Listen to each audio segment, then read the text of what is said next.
મિત્રો, ઘરના રસોડામાં તમારું સ્વાગત છે. આજે આપણે બહાર લારીમાં મળતી એવી દાબેલી આપણે ઘરે જ બનાવીશું.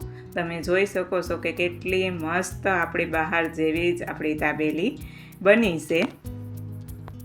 હવે આપણે અહીંયા સિંગદાણાને આપણે શેકી લીધા છે અને પછી તેની ફોતળી આપણે કાઢી લેશું અને પછી તેને આપણે ઝાટકી લેશું. અહીં આપણે એક પેનમાં 1 પાવડું ગરમ તેલ કરીશું.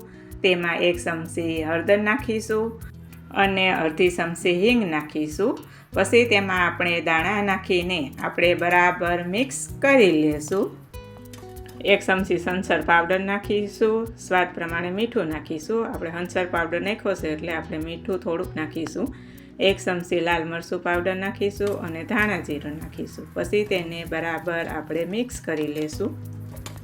અહીં આપણે ચટણી બનાવવા માટે લાજવાબના આપણા 2 પેકેટ લીધા છે. તેને આપણે તોડીને આપણે 2 ગ્લાસ પાણી નાખીશું.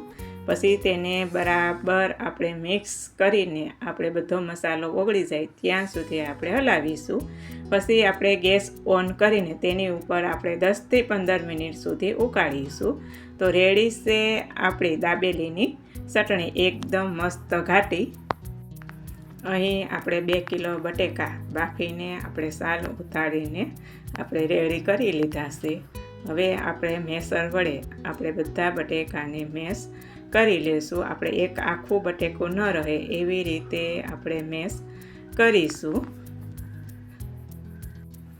અહીં દાબેલીનો મસાલો લીધેલો છે. આ દાબેલીનો મસાલો આપણે કચ્છમાંથી મગાવેલો છે. આ દાબેલીનો મસાલો તમને બેકરીએથી આસાનીથી પણ મળી જાય છે. તો હવે આપણે 100 ગ્રામ તેલ ગરમ કરીશું. પછી તેમાં આપણે દાબેલીનો 1.5 પેકેટ નાખીશું. 1 પેકેટ આપણે 200 ગ્રામનું છે એટલે ટોટલ આપણે 300 ગ્રામ મસાલો નાખીશું. 2 કિલા બટેકા સામે આપણે 300 ગ્રામ દાબેલીનો મસાલો નાખીશું. પછી તેને આપણે બરાબર મિક્સ કરી લેશું અને ગેસ આપણે છે તે બંધ કરી દઈશું. હવે આપણો મસાલો મિક્સ થઈ ગયો છે. હવે આપણે રેડી કરેલો મસાલો આપણે બટેકામાં નાખીશું. પછી તેને આપણે બરાબર મિક્સ કરી લેશું. જ્યાં સુધી આપણો મસાલો બટેકામાં મિક્સ ન થાય ત્યાં સુધી આપણે હલાવતા રહીશું. તો તમે જોઈ શકો છો કે આપણો મસાલો છે તે બનીને રેડી થઈ ગયો છે. કેટલો મસ્ત આપણો મસાલો છે તે બન્યો છે. હવે આપણે અહીંયા 50 ગ્રામ સૂકી દ્રાક્ષ લીધેલી છે તે નાખીશું. હવે આપણે 50 ગ્રામ અહીંયા તૂટી ફૂટી લીધેલી છે તે આપણે નાખીશું ને પછી તેને આપણે બરાબર મિક્સ કરી લઈશું. જ્યાં સુધી આપણે મસાલામાં ન ભળે ત્યાં સુધી આપણે મિક્સ કરીશું. તો રેડી છે આપણે દાબેલીમાં ભરાય એવો મસાલો.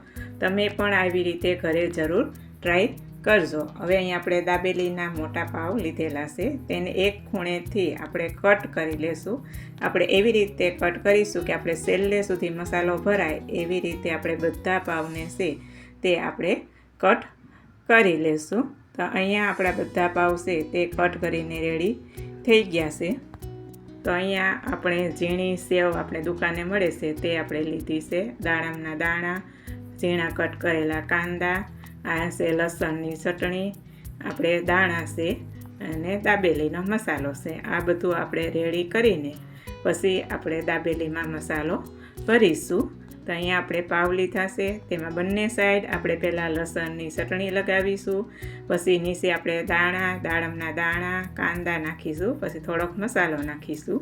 પાછા બીજા લેયરમાં આપણે દાણા, કાંદા અને દાડમના દાણા નાખીને ઉપર મસાલો નાખીશું અને તેની ઉપર પાછું આપણે દાડમના દાણા, કાંદા અને સિંગદાણા નાખીને આવી રીતે આપણે બધી દાબેલી ભરીને આપણે પહેલાં રેડી કરીશું. તો અહીંયા આપણી બધી દાબેલી ભરાઈને રેડી થઈ ગઈ છે. તો આપણે એક પેન મૂકીશું. તેની ઉપર આપણે થોડુંક તેલ નાખીશું. પછી તેમાં આપણે પાવ શેકી લઈશું. આપણે પાવને બંને બાજુ પલટાવીને આપણા ધીમા ગેસે જ શેકીશું. તો આપણે જોઈ શકો છો કે આપણી દાબેલી છે તે શેકાઈને રેડી થઈ ગઈ છે. તો તેને આપણે લઈ લેશું. આવી રીતે આપણે એક પછી એક બધી દાબેલી છે તે શેકી લેશું. પછી આપણે એક ડીશમાં સેવ લીધેલી છે. તેમાં બંને બાજુને આપણે દાબેલીમાં સેવ લગાવીશું. આવી રીતે બધી દાબેલીમાં આપણે સેવ લગાવી દઈશું. તો રેડી છે આપણી બાર જેવી જ દાબેલી. તો મિત્રો, તમે પણ આવી રીતે ઘરે બનાવજો તો તમારી દાબેલી છે તે બાર જેવી મસ્ત બનશે. અને જો આ રેસીપી જો તમને ગમી હોય તો કોમેન્ટ બોક્સમાં જરૂર જણાવજો. અને હા, અમારો વિડીયો પહેલી વાર તમે જોતા હો તો અમારા ચેનલને સબસ્ક્રાઈબ કરજો, લાઈક કરજો અને વધુમાં વધુ શેર કરજો. ફરીથી મળીશું આપણે નવી રેસીપી સાથે નવા વિડીયોમાં. જો તમારે કોઈ પણ નવી રેસીપી જોતી હોય તો કોમેન્ટ બોક્સમાં જરૂર જણાવજો. અમે તેનો વિડીયો બનાવીને જરૂર મૂકીશું. તો અમારો વિડીયો અંત સુધી જોવા બદલ તમારો આભાર. જય શ્રી કૃષ્ણ.